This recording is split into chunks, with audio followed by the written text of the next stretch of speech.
चीन में फैले नए वायरस HMPV के अब भारत में भी केस बढ़ते जा रहे हैं। बुधवार को एक और केस मिलने के बाद अब इसके केसों की संख्या करीब 9 पहुंच गई।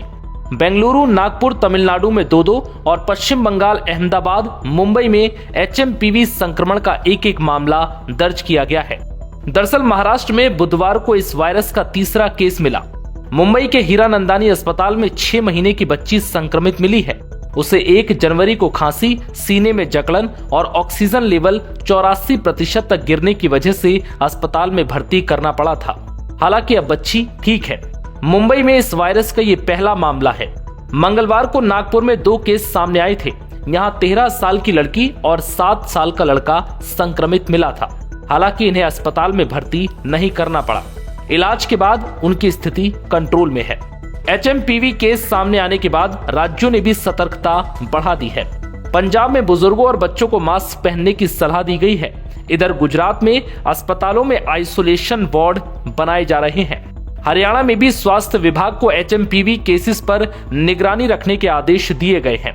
HMPV संक्रमित होने पर मरीजों में सर्दी और कोविड-19 जैसे लक्षण दिखाई देते हैं। इसका सबसे ज्यादा असर छोटे बच्चों पर पड़ता है। इनमें 2 साल के कम उम्र के बच्चे सबसे ज्यादा प्रभावित हैं। केंद्र ने राज्यों को इन्फ्लुएंजा लाइक इलनेस और सीवर एक्यूट रेस्पिरेटरी इश्यूज जैसी सांस की बीमारियों की निगरानी बढ़ाने और HMPV के बारे में जागरूकता फैलाने की सलाह दी है। वहीं एक्सपर्ट्स का कहना है कि HMPV के लिए बहुत कम मामलों में ही अस्पताल में भर्ती होने की आवश्यकता है और उचित सावधानियों से इसके जोखिम को रोका जा सकता है। यह आमतौर पर ऊपरी और निचले श्वसन संक्रमण का कारण बनता है, जो सामान्य सर्दी या फ्लू के समान लक्षण पैदा करता है। ये सभी उम्र के लोगों को प्रभावित कर सकता है, जिनमें छोटे बच्चे, बुजुर्ग और कमजोर इम्यूनिटी वाले लोग इसके संक्रमण के सबसे अधिक खतरे में होते हैं। CDC के अनुसार HMPV खांसने या छींकने से निकलने वाले ड्रॉपलेट्स हाथ मिलाने, किसी को स्पर्श करने, नजदीकी संपर्क में आने, दूषित सतहों पर हाथ लगाने, मुंह, नाक या आंखों को छूने से फैलता है। खांसी और बहती हुई नाक, बुखार, गले में खराश, गले में जलन या कुछ मामलों में सांस लेने में कठिनाई ह्यूमन मेटान्यूमो वायरस के सामान्य लक्षण हैं।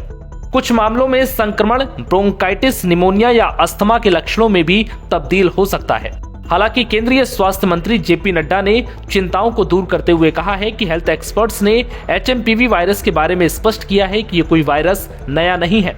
इसकी पहचान सबसे पहले वर्ष 2001 में हुई थी और कई वर्षों से ये विश्व भर में फैल रहा है। HMPV वायरस एक ऐसा वायरस है जो हवा के जरिए सांस लेते समय एक दूसरे में फैलता है। ये सभी आयु वर्ग के लोगों में संक्रमण का कारण भी बनता है। हालांकि ये वायरस कोरोना जैसा नहीं है, इसलिए इससे घबराने की जरूरत नहीं है।